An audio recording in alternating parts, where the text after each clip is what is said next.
बिस्मिल्लाहिर्रहमानिर्रहीम। अस्सलाम वालेकुम मेरे प्यारे दोस्तों, कैसे हैं आप सब। उम्मीद है सब खैरियत से होंगे और अल्लाह के हिफ्ज़ अमान में होंगे। तो दोस्तों, आज जो मैं आपके लिए बनाने जा रहा हूँ वो है मज़ेदार कोफ्ते बनाना।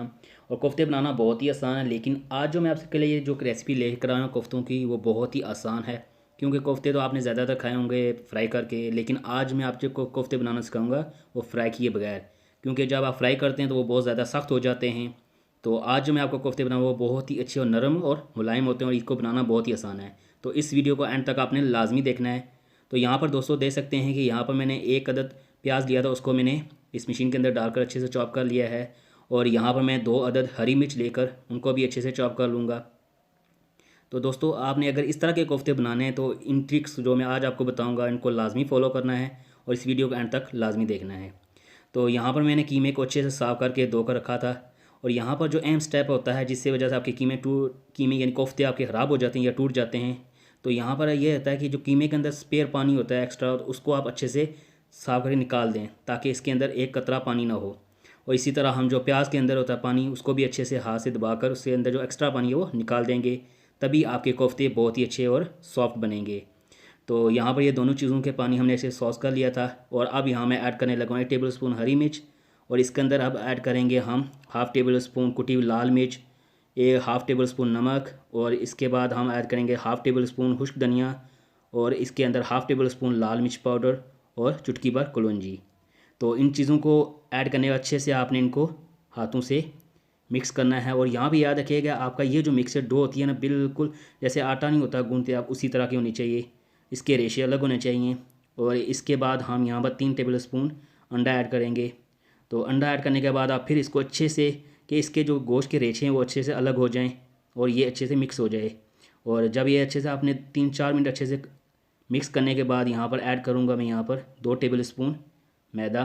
तो मैदे से ये होता है दोस्तों कि ये जब आप इसके बॉल बनाएंगे वो अच्छे से जुड़ जाएंगे। तो यहाँ पर देखेंगे कितना ही सॉफ्ट और कितना अच्छा बना है इसकी डो।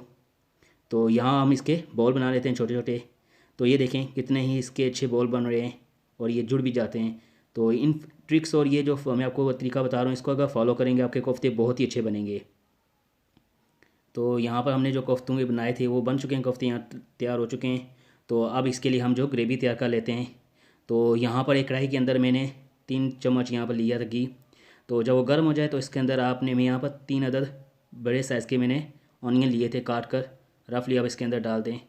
और जब तक इसका रंग ब्राउन नहीं हो जाता उस वक्त आप इसको अच्छे से पकाएं। तो अब मैं यहाँ पर ऐड करने लगा हूँ 3 से 4 अदद लौंग। तो लौंग हम इस वजह क्योंकि इससे फ्लेवर भी एनहेंस हो जाता है, और जो ये गोश्त के अंदर कच्चापन होता है उससे इसकी खुशबू को भी वो ख़त्म हो जाता है, उसका कच्चापन, इससे खुशबू बहुत अच्छी होती है। तो ये देखें यहाँ पर इसका कलर अच्छा गोल्डन ब्राउन हो चुका है। तो अब यहाँ मैं ऐड करूँगा 3 अदद टमाटर और 3 अदद हरी मिर्च काट कर इसके अंदर ऐड किए हैं। तो इसको अच्छे से मिक्स करें। और आपकी दोस्तों यहाँ पर ग्रेवी बहुत अच्छी होनी चाहिए, क्योंकि आपकी ये मसाला सारा ग्रेवी से ही बनेगा। ये जो कोफ्ते इसके अंदर अच्छे से डिप होने चाहिए, तो इनको अच्छे से आप मिक्स करें।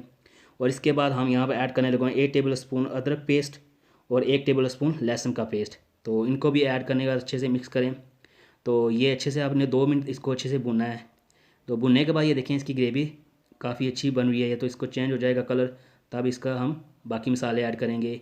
तो यहाँ पर मैंने 1 टेबल स्पून लाल मिर्च, 1 टेबल स्पून खुश धनिया और कलौंजी चुटकी भर और हाफ़ टेबल स्पून में लिया था गरम मसाला। तो इन चीज़ों को आपने ऐड करने के बाद अच्छे से 2 मिनट के लिए भूनना है। तो यहाँ पर आप थोड़ा सा पानी ऐड कर लें ताकि ये मसाला अच्छे से तैयार हो जाए। तो ये देखें कितनी ही अच्छी ग्रेवी इसकी बनकर तैयार हो चुकी है। तो यहाँ पर मैं हरा धनिया ऐड कर रहा हूँ। तो यहाँ पे इसको भी अच्छे से, अब यहाँ ग्रेवी आपकी बार बार यहाँ पे आपकी ग्रेवी अगर अच्छी होगी तो कोफ्ते आपके बहुत ही मज़े के बनेंगे। तो यहाँ पर आप धनिया की जगह आप मेथी भी ऐड कर सकते हैं, ये ऑप्शनल है अगर आप ऐड करना चाहते हैं तो यहाँ पर मैंने 1 कप भर कर पानी डाला है यहाँ पर। तो इसको जब यहाँ पर आप ढक्कन दे दें, तो जब इसके ऊपर एक अच्छा जोश आ जाए तो उसके बाद ही आपने इसके अंदर कोफ्ते ऐड करने हैं। यहाँ देखें कि ये ग्रेवी का यानी किस तरह खूबसूरत कलर आ चुका है। तो जब ये अच्छे से यानी जोश आ जाए एक दफ़ा, तो इसके अंदर आप बारी बारी करके इसके अंदर कोफ्ते ऐड करते जाएं। तो यहाँ पर जो मैं आपको बताने लगा था, जो अहम स्टेप था कि यहाँ पर आपने कोफ्तों का यानी एक दफ़ा डालकर आपने चम्मच नहीं हिलाना या ना चलाना इसके अंदर। तो आपने बस इनको 3-4 मिनट के बाद